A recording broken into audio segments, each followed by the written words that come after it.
श्री रामचरितमानस बालकांड अध्याय 53। दशरथ जी के पास जनक जी का दूत भेजना। अयोध्या से बारात का प्रस्थान। तथापि तुम जाकर अपने कुल का जैसा व्यवहार हो ब्राह्मणों कुल के बुढ़ों और गुरुओं से पूछकर, और वेदों में वर्णित जैसा आचार हो वैसा करो। जाकर अयोध्या को दूत भेजो जो राजा दशरथ को बुला लावे। राजा ने प्रसन्न होकर कहा, हे कृपालु, बहुत अच्छा। और उसी समय दूतों को बुलाकर भेज दिया। फिर सब महाजनों को बुलाया और सबने आकर राजा को आदरपूर्वक सिर नवाया। राजा ने कहा, बाजार, रास्ते, घर, देवालय और सारे नगर को चारों ओर से सजाओ। महाजन प्रसन्न होकर चले और अपने अपने घर आए। फिर राजा ने नौकरों को बुला भेजा और उन्हें आज्ञा दी कि विचित्र मंडप सजाकर तैयार करो। ये सुनकर वे सब राजा के वचन सिर पर धरकर और सुख पाकर चले। उन्होंने अनेक कारीगरों को बुला भेजा जो मंडप बनाने में कुशल और चतुर थे। उन्होंने ब्रह्मा की वंदना करके कार्य आरंभ किया और पहले सोने के केले के खंभे बनाए, हरी हरी मणियों के पत्ते और फल बनाए तथा पद्मराग मणियों के फूल बनाए। मंडप की अत्यंत विचित्र रचना देखकर ब्रह्मा का मन भी भूल गया। बांस सब हरी हरी मणियों के सीधे और गांठों से युक्त ऐसे बनाए जो पहचाने नहीं जाते थे। सोने की सुंदर नागबेली बनाई जो पत्तों सहित ऐसी भली मालूम होती थी कि पहचानी नहीं जाती थी। उसी नागबेली के रचकर और पच्चीकारी करके बंधन बनाए। बीच बीच में मोतियों की सुंदर झालरें हैं। माणिक, पन्ने, हीरे और फरोजे इन रत्नों को चीर कर कोर कर और पच्चीकारी करके इनके लाल, हरे, सफेद और फिरोजी रंग के कमल बनाए। भौरे और बहुत रंगों के पक्षी बनाए जो हवा के सहारे गूंजते और कूचते थे। खंभों पर देवताओं की मूर्तियां गढ़कर निकाली जो सब मंगल द्रव्य लिए खड़ी थी। गजमुक्ताओं के सहज ही सुहावने अनेकों तरह के चौपुराए। नील मणि को कोरकर अत्यंत सुंदर आम के पत्ते बनाए। सोने के बोर, आम के फूल और रेशम की डोरी से बंधे हुए पन्ने के बने फलों के गुच्छे सुशोभित हैं। ऐसे सुंदर और उत्तम बंधनवार बनाए मानो कामदेव ने फंदे सजाए हो। अनेकों मंगल कलश और सुंदर ध्वजा, पताका, पर्दे और चंवर बनाए जिसमें मणियों के अनेकों सुंदर दीपक हैं। उस विचित्र मंडप का तो वर्णन ही नहीं किया जा सकता। जिस मंडप में श्री जानकी जी दुल्हन होंगी, किस कवि की ऐसी बुद्धि है जो उसका वर्णन कर सके। जिस मंडप में रूप और गुणों के समुद्र श्री रामचंद्र जी दूल्हे होंगे, वह मंडप तीनों लोकों में प्रसिद्ध होना ही चाहिए। जनक जी के महल की जैसी शोभा है वैसी ही शोभा नगर के प्रत्येक घर की दिखाई देती है। उस समय जिसने तिरहुत को देखा उसे 14 भुवन तुच्छ जान पड़े। जनकपुर में नीच के घर भी उस समय जो संपदा सुशोभित थी उसे देखकर इंद्र भी मोहित हो जाता था। तुलसीदास जी कहते हैं कि जिस नगर में साक्षात लक्ष्मी जी कपट से स्त्री का सुंदर वेश बनाकर बसती है, उस पुर की शोभा का वर्णन करने में सरस्वती और शेष भी सकुचाते हैं। जनक जी के दूत श्री रामचंद्र जी की पवित्र पुरी अयोध्या में पहुंचे। सुंदर नगर देखकर वे हर्षित हुए। राजद्वार पर जाकर उन्होंने खबर भेजी। राजा दशरथ जी ने सुनकर उन्हें बुला लिया। दूतों ने प्रणाम करके चिट्ठी दी। प्रसन्न होकर राजा ने स्वयं उठकर उसे लिया। चिट्ठी बांचते समय उनके नेत्रों में प्रेम और आनंद के आंसू छा गया। शरीर पुलकित हो गया और छाती भर आई। हृदय में राम और लक्ष्मण है, हाथ में सुंदर चिट्ठी है। राजा उसे हाथ में लिए ही रह गए। खट्टी मीठी कुछ भी कह न सके। फिर धीरज धरकर उन्होंने पत्रिका पढ़ी। सारी सभा सच्ची बात सुनकर हर्षित हो गई। भरत जी अपने मित्रों और भाई शत्रुघ्न के साथ जहां खेलते थे वहीं समाचार पाकर वे आ गए। बहुत प्रेम से सकुचाते हुए पूछते हैं, पिताजी चिट्ठी कहां से आई है? भरत जी बहुत प्रेम से सकुचाते हुए पूछते हैं, पिताजी चिट्ठी कहां से आई है? हमारे प्राणों से प्यारे दोनों भाई, कहिए सकुशल तो हैं और वे किस देश में हैं? स्नेह से सने ये वचन सुनकर राजा ने फिर से चिट्ठी पढ़ी। चिट्ठी सुनकर दोनों भाई पुलकित हो गए। स्नेह इतना अधिक हो गया कि वह शरीर में समाता नहीं। भरत जी का पवित्र प्रेम देखकर सारी सभा ने विशेष सुख पाया। तब राजा दूतों को पास बैठाकर मन को हरने वाले मीठे वचन बाले। भैया कहो, दोनों बच्चे कुशल से तो हैं? तुमने अपनी आंखों से उन्हें अच्छी तरह देखा है ना? सांवले और गोरे शरीर वाले वे, धनुष और तरकस धारण किए रहते हैं, किशोर अवस्था है, विश्वामित्र मुनि के साथ है। तुम उनको पहचानते हो तो उनका स्वभाव बताओ। राजा प्रेम के विशेष वश होने से बार बार इस प्रकार कह रहे हैं। जिस दिन से मुनि उन्हें लिवा ले गए तब से आज ही हमने सच्ची खबर पाई है। कहो तो महाराज जनक ने उन्हें कैसे पहचाना? ये प्रेम भरे वचन सुनकर दूत मुस्कुराए। दूतों ने कहा, हे राजाओं के मुकुटमणि, सुनिए, आपके समान धन्य और कोई नहीं है, जिनके राम लक्ष्मण जैसे पुत्र हैं, जो दोनों विश्व के विभूषण हैं। आपके पुत्र पूछने योग्य नहीं है। वे पुरुष सिंह तीनों लोकों के प्रकाश स्वरूप हैं, जिनके यश के आगे चंद्रमा मलिन और प्रताप के आगे सूर्य शीतल लगता है। उनके लिए आप कहते हैं कि उन्हें कैसे पहचाना? क्या सूर्य को हाथ में दीपक लेकर देखा जाता है? सीता जी के स्वयंवर में अनेकों राजा और एक से एक बढ़कर योद्धा एकत्र हुए थे, परंतु शिवजी के धनुष को कोई भी नहीं हटा सका। सारे बलवान वीर हार गए। तीनों लोकों में जो वीरता के अभिमानी थे, शिवजी के धनुष ने सबकी शक्ति तोड़ दी। बाणासुर, जो सुमेरु को भी उठा सकता था, वह भी हृदय में हार कर परिक्रमा करके चला गया। और जिसने खेल से ही कैलाश को उठा लिया था, वह रावण भी उस सभा में पराजय को प्राप्त हुआ। महाराज जनक के पूछने पर दूत कहते हैं कि हे महाराज, सुनिए, वहां जहां ऐसे ऐसे योद्धा हार मान गए, रघुवंश मुनि श्री रामचंद्र जी ने बिना ही प्रयास शिवजी के धनुष को वैसे ही तोड़ डाला जैसे हाथी कमल की डंडी को तोड़ डालता है। धनुष टूटने की बात सुनकर परशुराम जी क्रोध में भरे आए और उन्होंने बहुत प्रकार से आंखें दिखलाईं। अंत में उन्होंने भी श्री रामचंद्र जी का बल देखकर उन्हें अपना धनुष दे दिया और बहुत प्रकार से विनती करके वन को गमन किया। हे राजन, जैसे श्री रामचंद्र जी अतुलनीय बली हैं, वैसे ही तेज निधान फिर लक्ष्मण जी भी हैं, जिनके देखने मात्र से राजा लोग ऐसे कांप उठते थे जैसे हाथी सिंह के बच्चे के ताकने से कांप उठते हैं। हे देव, आपके दोनों बालकों को देखने के बाद अब हमारी दृष्टि पर कोई चढ़ता ही नहीं। प्रेम, प्रताप और वीर रस में पगी हुई दूतों की वचन रचना सबको बहुत प्रिय लगी। सभा सहित राजा प्रेम में मग्न हो गए और दूतों को निछावर देने लगे। उन्हें निछावर देते देखकर कि यह नीति विरुद्ध है, ऐसा कहकर दूत अपने हाथों से कान मूंदने लगे। दूतों का धर्मयुक्त बर्ताव देखकर सभी ने सुख माना। गुरु वशिष्ठ पत्रिका सुनकर अत्यधिक प्रसन्न हुए और बारात सजाने की आज्ञा दी। जब सभा सहित राजा प्रेम में मग्न हो गए और दूतों को निछावर देने लगे, तब दूत अपने हाथों से कान मूंदने लगे कि यह नीति विरुद्ध है। दूतों का धर्मयुक्त बर्ताव देखकर सभी ने सुख माना। फिर राजा ने उठकर वशिष्ठ जी के पास जाकर उन्हें पत्रिका दी और आदरपूर्वक दूतों को बुलाकर सारी कथा गुरु जी को सुना दी। सब समाचार सुनकर और अत्यंत सुख पाकर गुरु बोले, पुण्यात्मा पुरुष के लिए पृथ्वी सुखों से छाई हुई है, जैसे नदियां समुद्र में जाती हैं।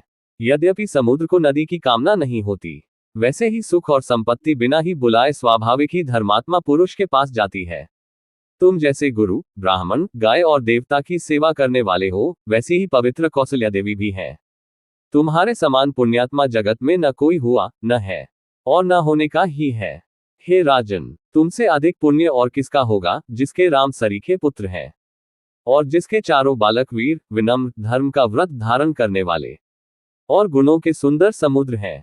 तुम्हारे लिए सभी कालों में कल्याण है। अतएव डंका बजवाकर बारात सजाओ। राजा दशरथ गुरुजी के ऐसे वचन सुनकर और बहुत अच्छा कहते हुए सिर नवाकर तथा दूतों को डेरा दिलवाकर राजा महल में गए। राजा ने सारे रनिवास को बुलाकर जनक जी की पत्रिका बांचकर सुनाई। समाचार सुनकर सब रानियां हर्ष से भर गईं। राजा ने फिर दूसरी सब बातों का, जो दूतों के मुख से सुनी थी, वर्णन किया। प्रेम में प्रफुल्लित हुई रानियां ऐसी सुशोभित हो रही हैं, जैसे मोरनी बादलों की गरज सुनकर प्रफुल्लित होती हैं। बड़ी बूढ़ी अथवा गुरुओं की स्त्रियां प्रसन्न होकर आशीर्वाद दे रही हैं। माताएं अत्यंत आनंद में मग्न हैं। उस अत्यंत प्रिय पत्रिका को आपस में लेकर सब हृदय से लगाकर छाती शीतल करती हैं। राजाओं में श्रेष्ठ दशरथ जी ने श्री राम लक्ष्मण की कीर्ति और करनी का बारंबार वर्णन किया। ये सब मुनि की कृपा है, ऐसा कहकर वे बाहर चले आए। तब रानियों ने ब्राह्मणों को बुलाया और आनंद सहित उन्हें दान दिए। श्रेष्ठ ब्राह्मण आशीर्वाद देते हुए चले। श्रेष्ठ ब्राह्मण आशीर्वाद देते हुए चले। फिर भिक्षुकों को बुलाकर करोड़ों प्रकार की निछावरें दी गई। सबों ने कहा, चक्रवर्ती महाराज दशरथ के चारों पुत्र चिरंजीवी हो और वे अनेक प्रकार के सुंदर वस्त्र पहन पहन कर चले। आनंदित होकर नगाड़े वालों ने बड़े जोर से नगाड़ों पर चोट लगाई। सब लोगों ने जब ये समाचार पाया, तब घर घर बधावे होने लगे। 14 लोकों में उत्साह भर गया कि जानकी जी और श्री रघुनाथ जी का विवाह होगा। ये शुभ समाचार पाकर लोग प्रेम मग्न हो गए और रास्ते, घर तथा गलियां सजाने लगे। यद्यपि अयोध्या सदा सुहावनी है, क्योंकि वह श्री राम जी की मंगलमयी पवित्र पुरी है, तथापि प्रीति पर प्रीति होने से वह सुंदर मंगल रचना से सजाई गई। ध्वजा, पताका, पर्दे और सुंदर चंवरों से सारा बाजा बहुत ही अनूठा छाया हुआ है। सोने के कलश, तोरण, मणियों की झालरें, हल्दी, दूब, दही, अक्षत और मालाओं से सजे हैं। अयोध्या वासियों ने अपने अपने घरों को सजाकर मंगलमय बना लिया। गलियों को चतुर सम से सींचा और द्वारों पर सुंदर चौक पुराए।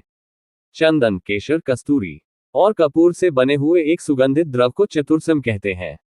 बिजली की सी कांति वाली चंद्रमुखी, हरिण के बच्चे के से नेत्र वाली और अपने सुंदर रूप से कामदेव की स्त्री रति के अभिमान को छुड़ाने वाली सुहागिनी स्त्रियां, सभी 16 श्रृंगार सचकर जहां तहां झुंड की झुंड मिलकर मनोहर वाणी से मंगल गीत गा रही हैं, जिनके सुंदर स्वर को सुनकर कोयलें भी लजा जाती हैं।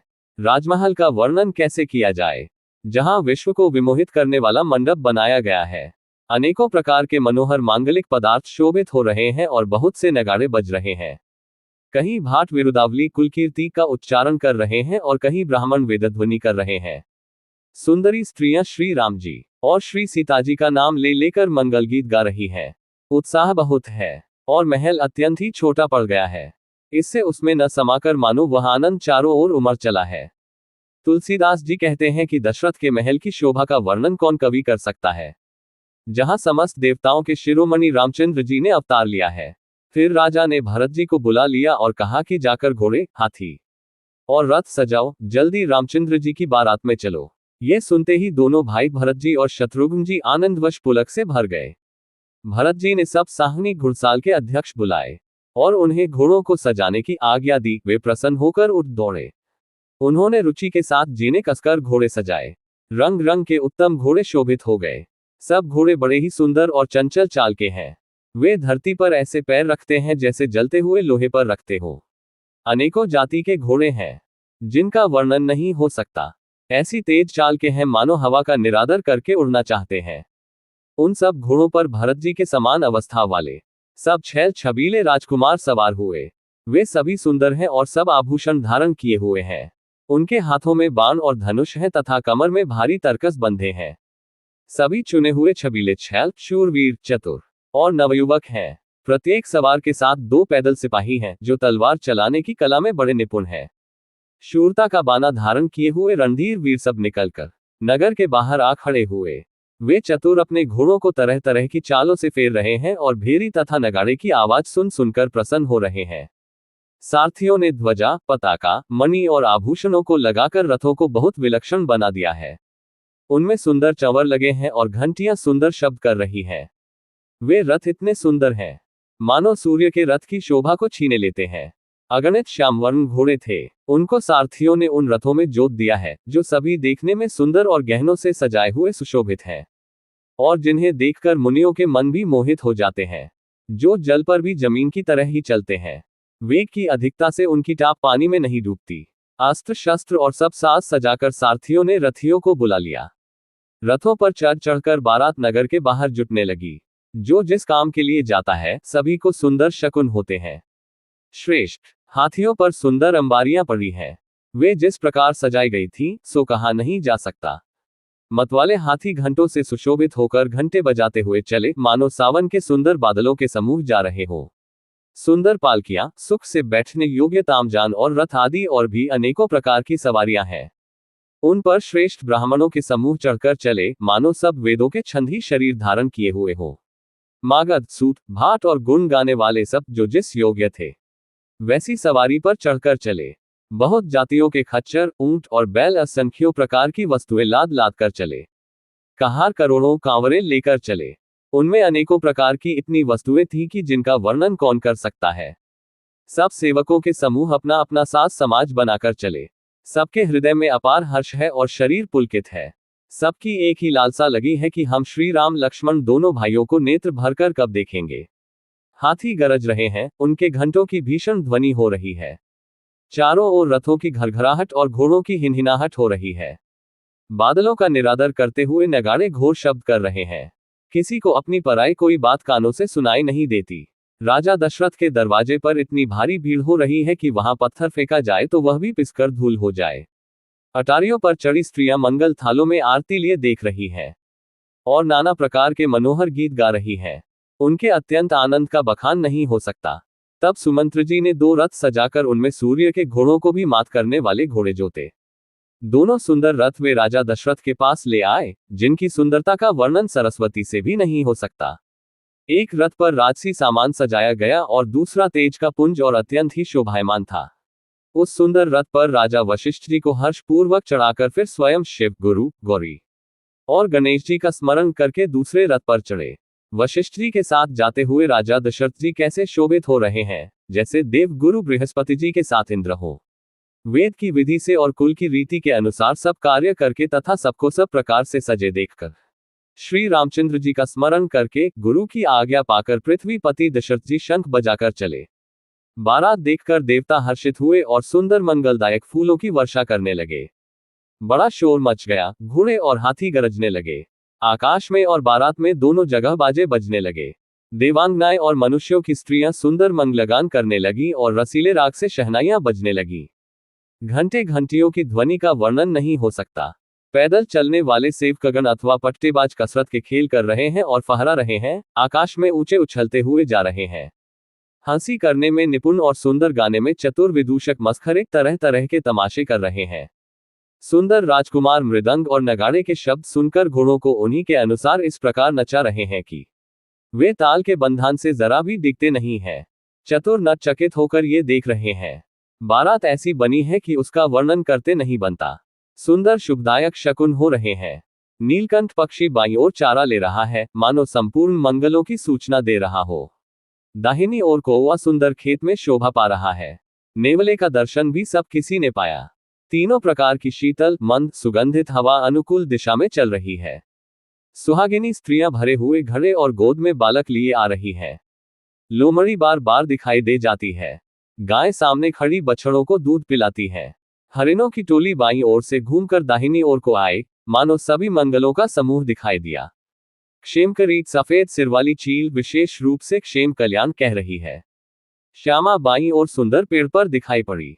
दही, मछली और दो विद्वान ब्राह्मण हाथ में पुस्तक लिए हुए सामने आए।